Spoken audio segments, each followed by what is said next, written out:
Hand wash നമുക്ക് വീട്ടിൽ തന്നെ ഉണ്ടാക്കിയെടുക്കാവുന്നതേ ഉള്ളൂ. പുറത്തുനിന്ന് വാങ്ങിക്കുമ്പോൾ നമ്മളതിന് വലിയ വില കൊടുക്കേണ്ടി വരും.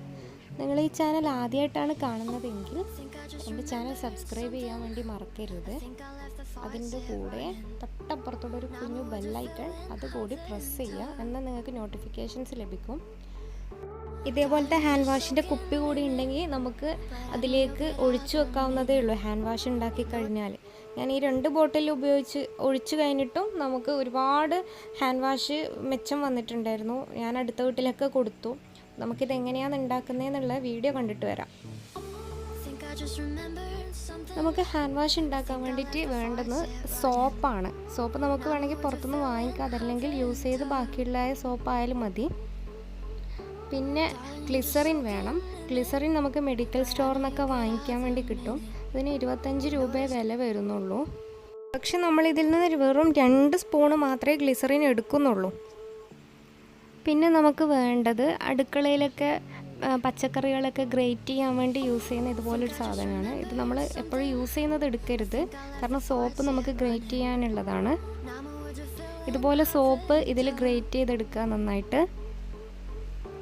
സോപ്പ് നമ്മൾ ഗ്രേറ്റ് ചെയ്തെടുത്ത് കഴിഞ്ഞിട്ടുണ്ട്. ഇതുപോലെ പൊടി പൊടിയായിട്ട് നല്ല ഭംഗിയുണ്ടാവും കാണാൻ വേണ്ടി.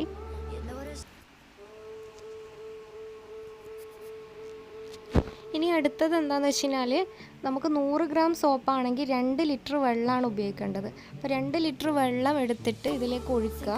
എന്നിട്ട് നമുക്ക് ഇത് അടുപ്പിൽ വെച്ചിട്ട് ചൂടാക്കിയെടുക്കുക. ചെറിയ തീയിൽ ചൂടാക്കി എടുത്താൽ മതി. അല്ലെങ്കിൽ നിങ്ങൾ വെള്ളം ചൂടാക്കിയിട്ട് അതിൽ സോപ്പ് പൊടി ഈ സോപ്പ് ഇട്ടാലും കുഴപ്പമൊന്നുമില്ല. നമ്മൾ ഇടയ്ക്കിടെ ഇങ്ങനെ ഇതേപോലെ ഇളക്കി കൊടുക്കുക. ഒരു മരത്തിൻ്റെ കഷ്ണമോ അല്ലെങ്കിൽ ഉപയോഗിക്കാത്ത സ്പൂണോ എന്തെങ്കിലും ഉണ്ടെങ്കിൽ ഇങ്ങനെ ഇടയ്ക്കിടെ ഇളക്കി കൊടുക്കേണ്ടി വരും. ഇതേപോലെ നമുക്ക് കുറേ കഴിഞ്ഞാൽ ആയി കിട്ടും. ഇതിലേക്ക് നമ്മൾ 2 സ്പൂണ് ഗ്ലിസറിൻ കൂടി ഒഴിക്കണം. പിന്നെ നമുക്ക് മണത്തിന് ആവശ്യമാണെന്നുണ്ടെങ്കിൽ എസെൻഷ്യൽ ഓയിലോ അല്ലെങ്കിൽ വേപ്പറൈസ്ഡ് ഓയിലോ ഉപയോഗിക്കാം. പഴയ സോപ്പൊക്കെയാണ് എടുക്കുന്നത് എന്നുണ്ടെങ്കിൽ.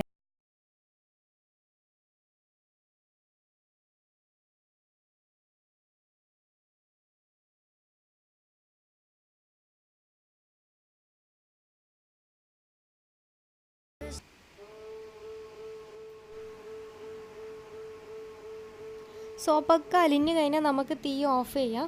പിന്നെ ഒരു 10 മണിക്കൂർ നമ്മൾ വെയിറ്റ് ചെയ്യണം ഇതൊന്ന് സെറ്റായി കിട്ടാൻ വേണ്ടിയിട്ട്. 10 മണിക്കൂർ കഴിഞ്ഞാൽ ഇതേപോലെ കട്ട പിടിച്ചായിരിക്കും ഇരിക്കുക. പക്ഷേ എന്നോർത്ത് നിങ്ങൾ ടെൻഷനൊന്നും അടിക്കണ്ട. ഇതൊന്ന് ഇളക്കി കൊടുത്താൽ നമുക്ക് ഹാൻഡ് വാഷ് ഈസി ആയി കിട്ടും. നിങ്ങൾക്ക് വെള്ളം കുറച്ച് കുറഞ്ഞു പോയിട്ടുണ്ട് എന്നുണ്ടെങ്കിൽ വെള്ളം ഉപയോഗിക്കുക, ഇതിലൊഴിച്ചു കൊടുക്കുക. എനിക്ക് വെള്ളം ഉപയോഗിക്കേണ്ട ആവശ്യമൊന്നും വന്നിട്ടുണ്ടായിട്ടില്ല. ഇത് ഇങ്ങനെ കട്ടയായിട്ടുണ്ടായിരുന്നാലും ഇളക്കിയപ്പോൾ അത് നല്ല ഹാൻഡ് വാഷായി കിട്ടിയിട്ടുണ്ട്. പിന്നെ നമുക്ക് ഇതേപോലെ ഒരു ബോട്ടിലുണ്ടെങ്കിൽ അതിൽ ഒഴിച്ച് സൂക്ഷിക്കാവുന്നതാണ്. ഇത് ഒരു ബോട്ടിലൊന്നല്ല, ഒരുപാട് ബോട്ടിൽ ഒഴിക്കേണ്ട അത്രയും എനിക്ക് കിട്ടിയിട്ടുണ്ടായിരുന്നു. ഞാൻ കുറേ വലിയ ബോട്ടിലൊക്കെ ഒഴിച്ചു. നമുക്ക് ഉപയോഗിച്ച് നോക്കാം എങ്ങനെയുണ്ട് നമ്മളെ ഹാൻഡ് വാഷ് എന്ന്. എൻ്റെ മോന് കുസൃതി കൊടുക്കുകയാണ് നമ്മളെ ഹാൻഡ് വാഷ് ഉപയോഗിച്ച് പരീക്ഷിച്ച് നോക്കുന്നത്. അപ്പോൾ എല്ലാവരും വീഡിയോ ഇഷ്ടപ്പെട്ടെങ്കിൽ ലൈക്ക് അടിക്കണം, ഷെയർ ചെയ്യണം, കമൻറ്റ് ചെയ്യണം. പിന്നെ മറക്കാതെ സബ്സ്ക്രൈബ് ചെയ്യാം.